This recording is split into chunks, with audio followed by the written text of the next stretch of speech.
All right, let's dive right into the heart of CSS layout. Here's the big secret, the one thing you need to get. Every single thing on a web page, it's just a box. Seriously, that paragraph you're reading? A box. That button you're about to click? A box. And today, we're going to learn the 3 fundamental rules you need to know to tame these boxes and make them do exactly what you want. You've been there, right? You're staring at your screen, maybe pulling your hair out a little, just shouting, "Why won't you just go there?" at some div. We've all been there. It's the classic developer frustration. But here's the good news. There's a very clear logic behind it all, and we're about to unlock it. Okay, first up, our most important tool, the display property. You can think of this as setting the personality of an element. It literally dictates how it's going to interact with all the other elements on the page. Is it a loner that wants to take up a whole row by itself, or is it social and happy to hang out in a crowd? That's what display decides. So out of the box, HTML elements have one of 2 personalities. You've got your block elements. These are like big hardcover books on a bookshelf. They demand their own line and stretch out to take up the full width they're given. Then you have inline elements. These are more like words in a sentence. They just fall in line one after another and only take up the space they absolutely need. And here's the key difference you got to remember. You can't set a width or height on an inline element. It'll just ignore you. And just to make this super clear, your main structural guys, like divs and paragraphs, they're blocked by default. They create the big sections. But things that live inside the text, like a span for styling a word or an A tag for a link, those are inline. Makes sense, right? Okay, so what if you want something to sit side by side with other elements, like an inline element, but you also really need to control its size, like a block element?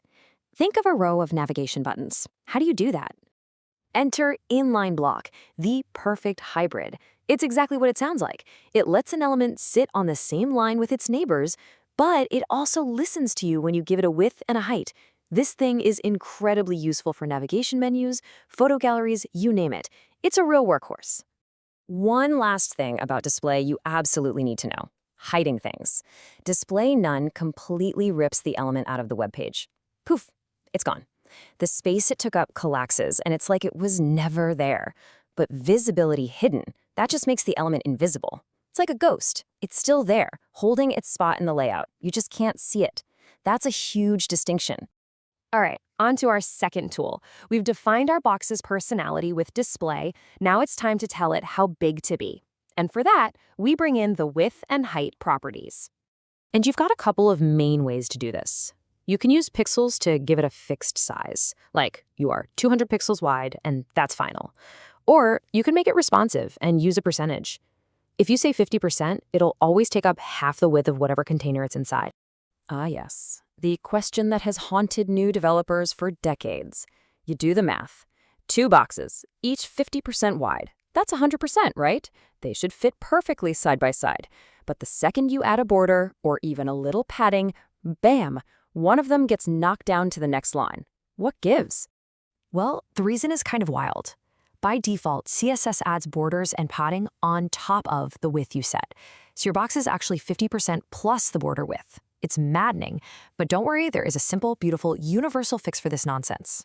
And here it is, box sizing border box. This one line of CSS is a total game changer.